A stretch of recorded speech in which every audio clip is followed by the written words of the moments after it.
Welcome to my channel, where we dive into today's tales of intrigue, power and morality. Today I bring you a captivating story of a king whose uncontrolled desires led to his downfall. This is the story of King Obinna of the ancient kingdom of Umudike, a ruler whose inability to control his manhood altered the course of his reign and left a lasting impact on his people. It's still your one and only twice sweet African folktales, where stories sound like reality, beautiful and educative. Please don't forget to share, like and comment your thoughts and observations. Subscribe and hit the notification button for more stories. Sit back and be entertained. In the heart of the fertile lands of Umudike, King Obinna ruled with a golden scepter and a heart full of ambition. Known for his intelligence and strategic mind, he expanded his kingdom, bringing prosperity and peace to his people. His subjects revered him, believing he was a gift from the gods. His wife, Uloma, could not bear him a son, and so he married a second wife, Olama. Olama and Uloma got pregnant almost the same time. Olama would always mock Uloma that she would still give birth to girls, as she already has 3 girls after 15 years of marriage.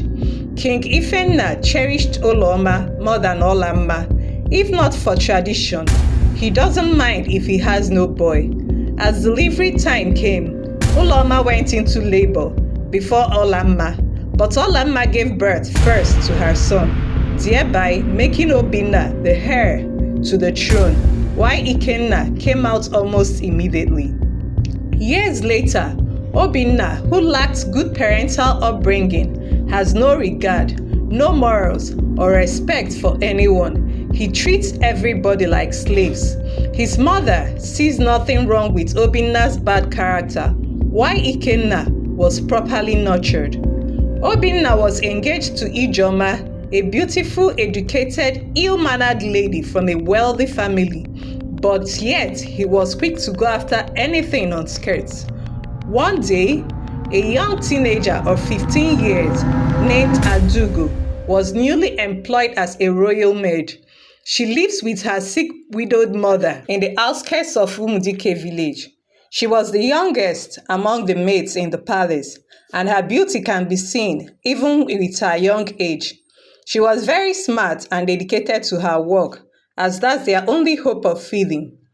At every first Eke market day, every member of the village and palace goes for Thanksgiving to their chi for his protection and provision. But on this particular day, Obinna claimed he was not feeling fine. His father insisted that Obinna must join the Thanksgiving, knowing his insatiable appetite for women. But Olama, his mother, in her usual self, defended her son and asked him to go and rest. Like the king predicted, Obinna had another ulterior motive within himself. He has always had a lustful look and approach on Adugo, but she pretended and kept focused on her work.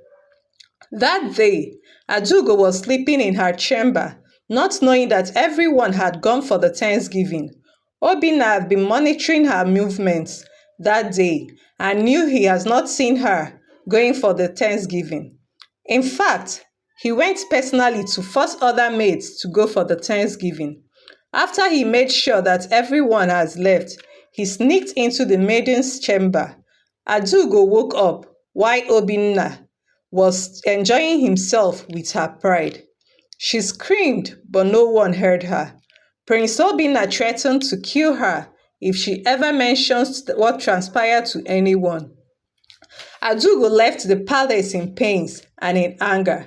She stopped coming to the palace after the ordeal. At home, Adugo refused to eat, crying each passing day. Her poor sick widowed mother pleaded with her many times, asking what troubled her, but she wouldn't talk. "No one will believe me," she murmured to herself. Months later, she and her mother found out that she was pregnant. Her mother, disappointed with her, asked her who was responsible. That was when Adugo told her mother what happened on the Thanksgiving day in the palace. They reported to the king, who got angry and summoned Obinna, reminding him of the repercussions of discrediting a holy day. Prince Obinna denied every allegations, asking Adugo to call a witness, which Adugo had none. Ijoma, who always prized herself as the most beautiful woman in Umudike kingdom, accused Adugo of wanting to reap where she didn't sow. The king got angry and banished Adugo and her mother. On their way out of the village, looking for a new shelter, Adugo's mother, already sick and pale, joined her ancestors. Adugo cried and went to the river goddess, placing curses on Prince Obinna. Years later, King Ifenna, being old and sick, could not carry out the royal functions effectively again, and Obinna, being the first son, was installed as the king. Trauma, hardship, death of people and livestock started befalling the people of Umudike. King Obinna was never bothered. His interest was on buying luxury items for himself, his mother Olamma, and for his wife Ijoma. Even with everything working on King Obinna's way, beneath his regal exterior lay a man tormented by his own desires. He goes after children, teenagers, married women, widows, and even old women.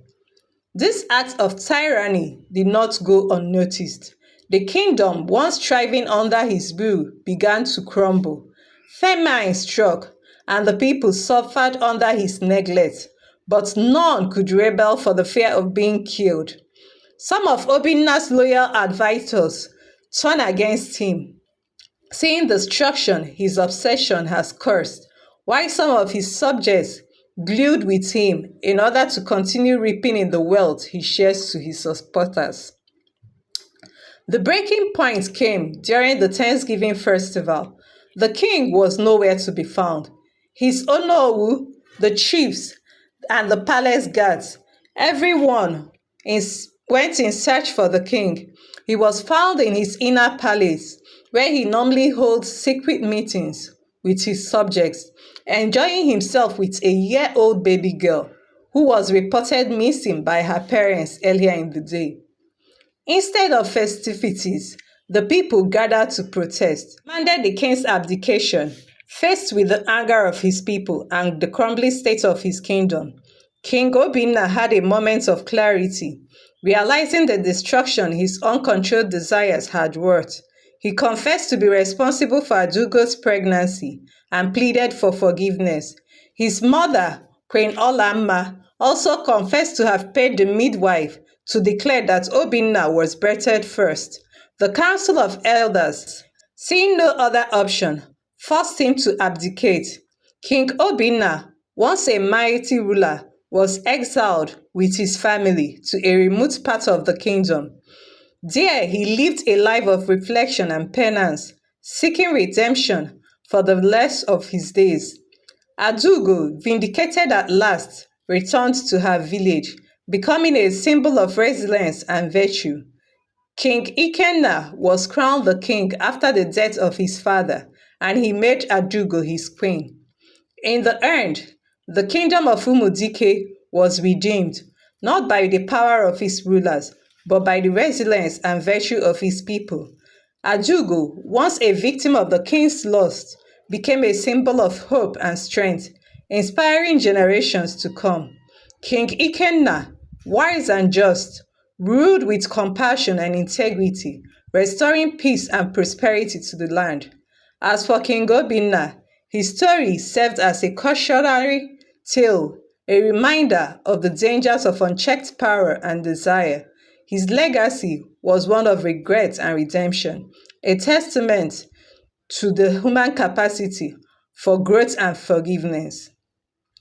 Thank you for joining me today. If you found this story captivating, please like, comment, and subscribe for more tales of intrigue and morality.